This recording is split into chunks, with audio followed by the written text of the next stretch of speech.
باتوں کے ساتھ میں میک کو سید نوشاد بابو کے حوالہ کرتا ہوں. نعرہ تکبیر اور محبت سے نعرہ تکبیر، نعرہ رسالت، پیر طریقت، پیر طریقت.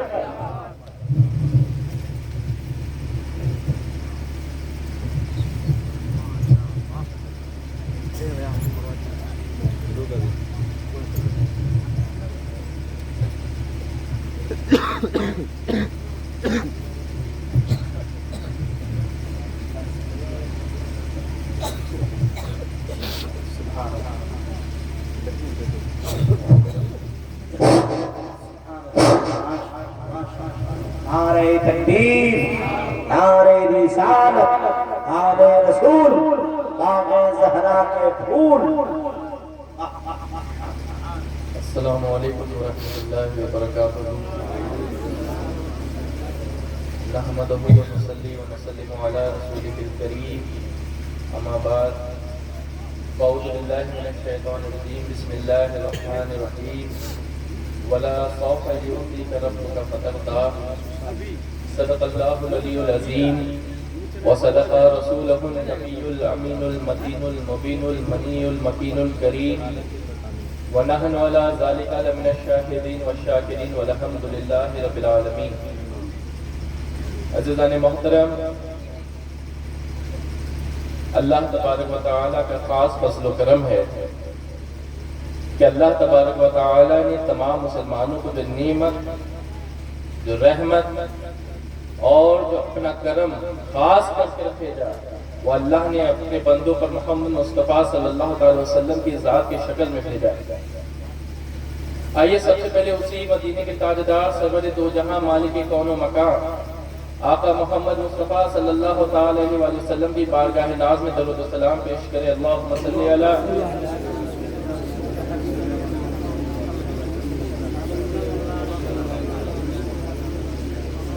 عزیزان محترم، اللہ تبارک و تعالی قرآن میں فرماتا ہے کہ اے محبوب، ان قریب ہم آپ کو اتنا عطا کریں گے کہ آپ راضی ہو جائیں گے. یعنی اللہ نے اپنے محبوب سے یہ وعدہ کیا کہ اے محبوب، ہم آپ کو ان قریب اتنا کچھ دے دیں گے، اتنا عطا کر دیں گے کہ آپ راضی ہو جائیں گے. یعنی اللہ تبارک و تعالی جو چاہتا ہے وہ کوئی اور شے نہیں چاہتا بلکہ اپنے محبوب کی رضا چاہتا ہے. ان قریب آپ کو اتنا کچھ عطا کر دیں گے. یعنی اللہ تبارک و تعالی اس آیت سے یہ بتانا چاہتا ہے کہ میں اپنے محبوب کو وہ سب کچھ عطا کر دوں گا جو میرے محبوب کی افضلیت کو برقرار رکھے گی، جو تمام رسولوں میں میرے محبوب کی عظمت کو بلند و بالا رکھے گی. اللہ تبارک و تعالی نے جب یہ نظام بنایا تو اللہ تبارک و تعالی اگر کسی منصب کو بناتا ہے تو اس منصب کے ساتھ اختیار بھی دیتا ہے.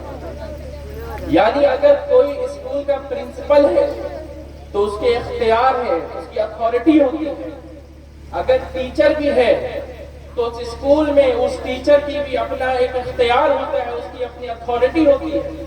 یعنی جو جس منصب پر فائز ہوتا ہے اس منصب کی طاقت کی بنا پر اس کے اختیار ہوتے ہیں، اس کی اتھارٹی ہوتی ہے. اگر کوئی مدرسے کے محتمم ہے تو ان کی اپنی اتھارٹی، ان کا اپنا اختیار ہوتا ہے، وہ جدا ہوتی ہے. اور جو مدرس ہوتے ہیں ان کی بھی اپنی اتھارٹی ہوتی ہے، ان کا بھی اپنا اختیار ہوتا ہے، لیکن محتمم کے برابر نہیں ہوتا. اس لیے کہ اللہ نے یہ نظام بنایا ہے. اگر ہم سمجھنے کو چاہیں کہ یہ اختیار کو سمجھنا چاہتے ہیں اگر ہم، تو یہ دیکھیں کہ اللہ نے قرآن میں فرمایا اللہ کے ذمے کا اختیار الگ ہے، مصطفیٰ کے ذمے کا اختیار الگ ہے. اگر اس کائنات کی تخلیق کی بات کریں گے تو اللہ نے خود قرآن میں فرمایا ہے کہ یہ اختیار اللہ کو ہے کہ اس کائنات کی تخلیق کر دے. اور اگر نبوت، رسالت اور محبوبیت میں اختیار دیکھیں گے تو اختیار اللہ نے اپنے محبوب محمد مصطفیٰ صلی اللہ علیہ وسلم کو دیا. عزیزان محترم، اگر ہم اور کو قرآن کی تعلیم سے حاصل کرتے ہیں، قرآن کو پڑھتے ہیں، تو اللہ نے ہر رسول کو، ہر نبی کا الگ الگ اختیار عطا کیے. اللہ قرآن میں حضرت سلیمان علیہ السلام کے بارے میں ارشاد فرماتا ہے کہ اللہ نے سلیمان علیہ السلام کو یہ اختیار، یہ طاقت دی تھی کہ وہ جب وہ بے زبانوں کی زبان سمجھ جاتے تھے، چرندے پرند کی زبان سمجھ جاتے تھے، جو پرندے طائر ہوتے تھے، جو چڑیاں ہوتی تھی، جو بے زبان ہوتے تھے، حضرت سلیمان کو اختیار اللہ نے دیا تھا کہ حضرت سلیمان ان بے زبانوں کی زبان سمجھ جاتے تھے، یہ حضرت سلیمان کا اختیار ہے۔ اب اگر ہم حضرت عیسیٰ کا اختیار دیکھیں تو اللہ نے حضرت عیسیٰ کو یہ اختیار دیا تھا کہ عیسیٰ تم چاہو تو لا علاج بیماریوں کا علاج کر دو، تم انہیں شفا یاب کر دو، شفا دینا اللہ کے اختیار میں ہے۔ لیکن عیسیٰ علیہ السلام کا اللہ نے یہ اختیار عطا کیا کہ عیسیٰ تم بے لا علاج بیماریوں کو شفا یاب کر دو۔ حضرت اگر آپ قرآن پڑھتے ہیں تو اس قرآن میں حضرت موسیٰ علیہ السلام کا ذکر آتا ہے کہ حضرت موسیٰ علیہ السلام نے اپنے عصا سے سمندر سے راستہ بنا دیا۔ تو یہ اختیار کس کو ہوتا ہے؟ یہ اختیار اللہ کے ذمہ ہے، لیکن اللہ نے یہ اختیار حضرت موسیٰ کو دیا کہ موسیٰ اگر تم چاہو تو سمندر سے راستہ بنا دو۔ کہنے کا مطلب یہ ہے کہ جو جس منصب پر فائز ہوتا ہے اللہ ان سے وہ اختیار دیتا ہے، لیکن تمام اختیاروں کا اگر جمع کر دے، ہر ایک نبی کو اختیار ملا ہے، لیکن جب محمد مصطفیٰ صلی اللہ تعالی وسلم کی اختیار کی بات آئے گی تو اس اختیار کا عطا کرنے کے وقت اِنَّا أَعْطَيْنَاكَ الْكَوْثَرَ کا ذکر آئے گا کہ اگر کسی نبی کو کوئی اختیار دیا جائے گا تو لمیٹڈ دیا جائے گا، لیکن جب محمد مصطفیٰ کو دیا جائے گا تو کثرت کے ساتھ اِنَّا أَعْطَيْنَاكَ الْكَوْثَرَ عطا کیا جائے گا۔ یعنی تمام نبیوں کو جو اختیار ملے گا ان تمام اختیارات کو جمع کر کے جس شخص کو اختیار دیا جائے گا اس شخص کا نام ختم الرسل مختار کل محمد مصطفیٰ صلی اللہ علیہ وسلم۔ نعرہ تکبیر، نعرہ تکبیر، نعرہ رسالت، نعرہ طریقت، کیا بات ہے۔ ہر ایک رسول کو، ہر ایک نبی کو، ہر ایک منصب پر فائز شخصیت کو اللہ نے اختیار دیا، لیکن تمام اختیار اگر ایک ذات میں اللہ نے جمع کر دیے اس ذات کا نام محمد مصطفیٰ صلی اللہ علیہ وسلم ہے۔ عزیزان محترم، اگر آپ حدیثوں کی تلاوت کریں گے، اگر آپ حدیثوں میں اس سے علم لیں گے، اگر آپ حدیث کی کتابوں کو پڑھیں گے تو اللہ تبارک و تعالیٰ کے محبوب صلی اللہ علیہ وسلم کو اللہ نے یہ اختیار دیا کہ ایک دفعہ اللہ کے نبی صلی اللہ علیہ وسلم ہے، تمام صحابہ جمع ہو رہے ہیں، ایک دیہاتی ادھر سے گزر رہا ہے، اللہ کے نبی نے چاہا کہ اس دیہاتی کو اسلام کی دعوت دی جائے تو اللہ کے نبی نے اسے بلایا اور کہا کہ کیا تم یہ گواہی دیتے ہو کہ اللہ ایک ہے جس کی عبادت کی جائے اور محمد مصطفیٰ صلی اللہ علیہ وسلم اللہ کے رسول ہیں، اللہ کے بندے ہیں؟ تو اس دیہاتی نے کہا کہ اے اللہ کے نبی، آپ یہ دعویٰ کرتے ہیں، آپ مجھ سے یہ گواہی لیتے ہیں، کیا کوئی اور شے بھی ہے جو یہ گواہی دے کہ اللہ ایک ہے، اللہ کے محمد مصطفیٰ صلی اللہ علیہ وسلم اللہ کے نبی ہیں، اللہ کے رسول ہیں؟ کیا اور کوئی شے ہے جو یہ گواہی دے دے؟ کہ اللہ کے نبی نے فرمایا اگر تمہیں اور کوئی چیز گواہی دیکھنی ہے تو میں اس درخت کو اجازت دیتا ہوں کہ وہ یہاں آ کر گواہی دے دے کہ اللہ ایک ہے، اللہ کے محمد صلی اللہ علیہ وسلم اللہ کے رسول ہے، اللہ کے بندے ہیں۔ تو اس دیہاتی نے کہا کہ اگر ایسا ہو سکتا ہے تو اور بڑھیا اچھی بات ہے، اور بڑھیا ہو جائے گا۔ تو اللہ کے نبی نے اس درخت کو اشارہ کیا۔ اب جو درخت زمین کے ساتھ جڑا ہوا ہے، اگر کوئی طاقتور انسان بھی ہو تو اس درخت کو اٹھا کر اپنے کندھے پر لا سکتا ہے، لیکن یہ اختیار کسی اور کو قابل نہیں ہے، کسی اور کو نہیں ملا کہ اس درخت کو اشارہ کر دے تو وہ درخت اپنے جگہ سے اٹھ کر خود چل کر محبوب پاک کی بارگاہ میں آئے، محبوب پاک کی بارگاہ میں چل کر آئے اور وہ درخت گواہی دے کہ اللہ ایک ہے، وہی معبود ہے اور محمد مصطفیٰ صلی اللہ علیہ وسلم اللہ کے رسول ہے۔ یہ اختیار اللہ نے اپنے محبوب کو دیا۔ کیا ہمیں اور حدیثوں میں اس طرح کے بیان ملتے ہیں؟ تو اگر آپ اسی طرح کی اور حدیثوں کو پڑھیں تو حدیث کی کتاب مشکات شریف میں اللہ تبارک و تعالیٰ کے محبوب کی یہ حدیث ہے کہ اسی طرح ایک گاؤں سے دیہاتی نے پوچھا تھا کہ کیا کوئی اور گواہی دینے والا ہے؟ تو محبوب نے فرمایا تھا کہ وہ کھجور کا درخت ہے، اس کے ایک گچھے کو میں اجازت دیتا ہوں، وہ چل بھی آ کر میری رسالت کی گواہی دے گا۔ تو اس گچھے کو جب اللہ کے نبی نے اشارہ کیا تو وہ گچھا بھی چل کر آ رہا ہے اور محبوب کی رسالت کی گواہی دے رہا ہے۔ یہ اختیار اور کس کو شامل ہوگا؟ کسے عطا ہوا ہے؟ کسے اللہ نے دیا ہے؟ کوئی اور شے نہیں بلکہ اللہ کے محبوب محمد مصطفیٰ صلی اللہ علیہ وسلم کی ذات ہے۔ عزیزان محترم، دلوں کو بدل دینا، اسے ایمان کی دولت سے نواز دینا، یہ اختیار مدینے کے تاجدار سرور دو جہاں کو اللہ نے عطا کیا ہے۔ اللہ تبارک و تعالیٰ کے محبوب ہیں، ان کے صحابی ہیں حضرت ابو ہریرہ رضی اللہ تعالیٰ عنہ، اللہ تبارک و تعالیٰ کے محبوب کی بارگاہ میں جب اللہ کے نبی کے صحابی حاضر ہوتے ہیں اور کہتے ہیں یا رسول اللہ میری ماں کو ہدایت کی دعا عطا کیجیے، میری ماں کے لیے دعا ہدایت کیجیے، تو اللہ کے نبی صلی اللہ علیہ وسلم نے حضرت ابو ہریرہ رضی اللہ تعالیٰ عنہ کی ماں کے لیے ایمان کی دولت کی عطا کر ہونے کے لیے دعا کی۔ اور جب ابو ہریرہ رضی اللہ تعالیٰ عنہ پھر اپنے گھر کی طرف جاتے ہیں تو دروازہ بند پاتے ہیں، اور جب تک ان کی ماں ایمان نہ لائی تھی کہ رسول اعظم صلی اللہ علیہ وسلم نے جب ابو ہریرہ رضی اللہ تعالیٰ عنہ کی ماں کے لیے دعا کر دی کہ ابو ہریرہ رضی اللہ تعالیٰ عنہ کی ماں کو دولت ایمان مل جائے، اور جب ابو ہریرہ واپس گھر جاتے ہیں تو گھر کا دروازہ بند ہے، پانی کے چھینٹوں کی آواز آ رہی ہے، ابو ہریرہ سمجھ جاتے ہیں کہ ان کی ماں بھی غسل کر رہی ہے، ان کی ماں بھی غسل کر رہی ہے۔ پھر ابو ہریرہ رضی اللہ تعالیٰ عنہ جب اس دروازے پر کھڑے رہتے ہیں، ان کی ماں دروازے پر آ کر کہتی ہے ابو ہریرہ تم ہو تو ٹھہر جاؤ، اور جب رضی اللہ تعالیٰ عنہ کی ماں نے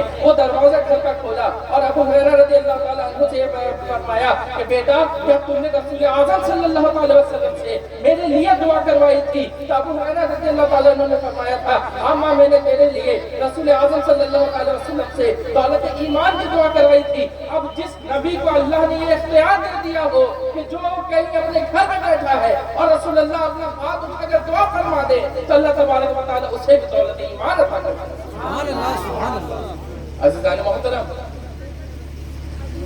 اگر آپ کتابوں کو دیکھیں گے، مجتہدین کی باتوں کو پڑھیں گے کہ حضرت امام حنبل کی کتاب پڑھیں، آپ چاہے امام ابن تیمیہ کی کتاب پڑھیں، آپ چاہے حضرت فخر الدین رازی کی کتاب پڑھیں، آپ چاہے حضرت جلال الدین سیوطی کی کتاب پڑھیں، آپ چاہے حضرت محدث دہلوی کی کتاب پڑھیں، آپ چاہے حضرت ابن العربی کی کتاب پڑھیں، آپ چاہے حضرت امام بہیقی کی کتاب پڑھیں، آپ چاہے غوث اعظم کی کتاب پڑھیں، آپ چاہے امام احمد رضا خان فاضل بریلوی کی کتاب پڑھیں، یہ تمام مجتہدین نے اپنی کتابوں میں یہ ارشاد فرمایا ہے کہ اللہ نے اپنے نبی کو یہ اختیار دیا ہے کہ اگر وہ چاہے تو اپنے اشارے سے چاند کے ٹکڑے کر سکتے ہیں، اگر یہ چاہے تو جمے ہوئے درخت کو اپنی جگہ سے اٹھ کر بلا سکتے ہیں، اگر یہ چاہے تو کھجور کے گچھے سے اپنی تصویر پڑھوا سکتے ہیں، اگر یہ نبی چاہے تو چاند کے ٹکڑے کر سکتا ہے، اگر یہ نبی چاہے تو اپنے اشارے سے چاند کے ٹکڑے کر سکتا ہے، اگر یہ نبی چاہے تو ہاتھ میں لقمے کے دانوں سے کلمہ پڑھوا سکتا ہے، اگر یہ نبی چاہے تو کنکریوں سے کلمہ پڑھوا سکتا ہے، اگر یہ نبی چاہے تو کالے کو گورا کر سکتا ہے، اگر یہ نبی چاہے تو بے ایمان کو ایمان کی دولت عطا کر سکتا ہے۔ یہ تمام مجتہدین نے اپنی کتاب میں عطا فرمایا ہے۔ اگر آپ حضرت امام حنبل کی کتاب پڑھیں تو حضرت امام حنبل مسند میں فرماتے ہیں کہ اللہ تبارک و تعالیٰ کے نبی کو اللہ نے اپنی اتنا اختیار عطا کیا تھا کہ وہ اشارے سے چاند کے ٹکڑے کر دیتے ہیں۔ ان کی کتاب میں اگر پڑھیں تو امام حنبل فرماتے ہیں کہ رسول اعظم صلی اللہ علیہ وسلم کو اختیار اللہ نے دیا کہ جب کوئی پوچھنے والا نہ ہوگا تو محمد مصطفیٰ صلی اللہ علیہ وسلم کی شفاعت کر رہے ہوں گے۔ حضرت امام ابن تیمیہ کی کتاب پڑھیں گے تو انہوں نے فرمایا کہ اللہ نے اپنے نبی کو اختیار دیا کہ وہ چاہے تو زمین و آسمان میں ہو رہی چیزوں میں دخل دے سکتے ہیں اور وہ دعا کر کر لوگوں کو ایمان بخش سکتے ہیں۔ اگر آپ حضرت فخر الدین رازی کی کتاب پڑھیں تو فخر الدین رازی اپنی کتاب میں فرماتے ہیں کہ اللہ نے اپنے نبی کو اتنا اختیار دیا ہے کہ وہ چاند کے 2 ٹکڑے کر سکتے ہیں۔ اگر آپ حضرت ابن العربی کی کتاب پڑھیں تو حضرت ابن العربی اپنی کتاب میں لکھتے ہیں کہ اللہ نے اپنے محبوب کو یہ دولت عطا کی کہ اللہ کے نبی اگر چاہے تو چاند کے 2 ٹکڑے کر دے، ہاتھ میں پڑے لقمے کے دانوں سے کلمہ پڑھوا دے، اگر وہ چاہے تو کھجور کے گچھوں سے کلمہ پڑھوا دے۔ اگر آپ غوث اعظم کی کتاب پڑھیں تو غوث اعظم خود اپنی کتاب میں فرماتے ہیں کہ اگر اللہ چاہے تو اپنے نبی سے اللہ اپنے نبی کو اتنا اختیار دے دے کہ وہ دل میں جمے ہوئی گندگی کو صاف کر کے اس کے نور ایمان کا نور دولت عطا کر دے۔ اگر اللہ کے نبی چاہے تو حضرت امام احمد رضا فرماتے ہیں کہ اللہ کے نبی کو اللہ نے اپنے محبوب کو اتنی اختیار اتنی دولت عطا کی تھی کہ اگر وہ چاہے تو لوگوں کے لیے شفاعت کروا کر ان کی بخشوا کر جنت میں لے جاتا۔ عزیزان محترم، اللہ کے نبی کی صحبت ایسی چیز ہے، اللہ کے نبی سے تعلق اتنی قیمتی چیز ہے کہ جس شے کو اللہ کے نبی سے تعلق مل جاتا ہے تو وہ چیز مچلتی ہے، اور جس شے کو اللہ کے نبی سے تعلق ٹوٹ جاتا ہے تو وہ چیز تڑپتی ہے۔ جس شے کو اللہ کے نبی کے ذات سے نسبت ملتی ہے تو وہ مچلتی ہے، اور جس شے کو اللہ کے نبی کی ذات سے بے تعلق نہیں ملتی ہے وہ تڑپتی ہے. اس لیے کہ اگر آپ حدیث پڑھیں تو آپ دیکھیں گے کہ اللہ کے نبی کی صلی اللہ علیہ وسلم کی حدیث ہے کہ جب اللہ کے نبی صلی اللہ علیہ وسلم اپنے ہاتھ میں لقمہ لیتے ہیں اور اناج کے دانے ان کے ہاتھ میں ہیں تو ہر شے کو اللہ کی تسبیح کرتی ہے, چاہے وہ دانہ ہو, چاہے وہ کنکر ہو, چاہے وہ ذرہ ہو, چاہے وہ قطرہ ہو, چاہے وہ زمین کے سارے حصے ہو, ہر ایک چیز اللہ کی تسبیح کر رہی ہے. لیکن کیا کسی کو سنائی دیتا ہے؟ کیا کوئی سن سکتا ہے؟ کیا پتھر کی کر رہی تسبیح کو کوئی سن سکتا ہے؟ جب پتے تسبیح پڑھتے ہیں تو کیا کوئی سن سکتا ہے؟ کوئی نہیں سن سکتا. لیکن وہی شے جب اللہ کے نبی کے ہاتھ پر بیٹھ آ جاتی ہے, اللہ کے نبی کے ہاتھ سے تعلق جوڑ لیتی ہے, تو پھر جب وہ تسبیح پڑھتی ہے تو صحابہ بھی سن رہے ہوتے ہیں. جس کی تسبیح کو پہلے کوئی نہ سن سکتا تھا, مصطفیٰ کے ہاتھ میں آ کر جب وہ مچلنے لگتی ہے تو اب اس تسبیح کو ہر ایک شے سنتی ہے جسے کوئی نہیں سن سکتا تھا. اسی طرح اگر یہ چیز کوئی تعلق بنا کر مچل رہی ہے تو کوئی تعلق سے بچھڑ کر تڑپ رہی ہے. آپ یاد کیجئے وہ بات کہ نبی کریم صلی اللہ علیہ وسلم اپنے مسجد نبوی میں بیٹھ کر جب درس دے رہے تھے, لوگوں سے اپنے صحابہ سے مکالمہ کر رہے تھے, باتیں کر رہے تھے, نبی صلی اللہ علیہ وسلم کے پیٹ سے لگا کر ان کے سہارے کے لیے رکھا گیا تھا. ان کے سہارے کے لیے ایک لکڑی کا ٹکڑا رکھا گیا تھا کہ نبی صلی اللہ علیہ وسلم کو اس سے آرام مل جائے گا. اب اس لکڑی کو اللہ کے نبی کا تعلق مل گیا تھا, سکون سے تھا. لیکن جیسے ہی نبی کریم صلی اللہ علیہ وسلم اس جگہ سے اٹھ کر اس لکڑی کو چھوڑ کر پڑتے ہیں, وہ لکڑی اب مچل نہیں رہی بلکہ جدائی میں تڑپ رہی ہے. اور اس طرح تڑپی کے رونے کی آواز تمام صحابہ تک سنائی دے رہے ہیں, تمام صحابہ سن رہے ہیں. نبی کریم صلی اللہ علیہ وسلم کی ذات سے جسے تعلق ہو جائے وہ مچلتا ہے جو بچھڑ جائے. عزیزان محترم, ایک آخری بات آپ سے یہ کہہ رہا ہوں کہ تمام اختیار اللہ نے اپنے نبی کو دیے کہ اگر وہ چاہے تو کالے کو گورا بھی کر دے, اگر وہ چاہیں تو لوگوں کو ایمان کی دولت عطا کر دے, اگر وہ چاہے تو جمے ہوئے درخت اپنی جگہ سے اچھل کر آنے کا حکم عطا کر دے. اور ایک بات آپ سے کہنا چاہتا ہوں کہ جو چیز بھی اللہ کے نبی صلی اللہ علیہ وسلم کی ذات سے جڑتی ہے, اللہ تبارک و تعالیٰ اس تعلق میں برکت رکھتا ہے. اس نبی صلی اللہ علیہ وسلم کے تعلق, ان کی محبت کے صدقے میں اللہ تبارک و تعالیٰ قربت رکھتا ہے. اسی لیے کہ جو بھی نبی کریم صلی اللہ علیہ وسلم کی صحبت میں آ جاتا ہے وہ قرب الہی کے سائے میں آ جاتا ہے, وہ محبت الہی اور اللہ تبارک و تعالیٰ کے رحمت کے سائے میں آ جاتا ہے. عزیزان محترم, اللہ تبارک و تعالیٰ ہم تمام کے آگے کو قبول فرمائے. جو بولنے سننے میں کمی خامی رہ گئی ہو, اللہ تبارک و تعالیٰ اپنے شان نشان اپنے فضل و کرم سے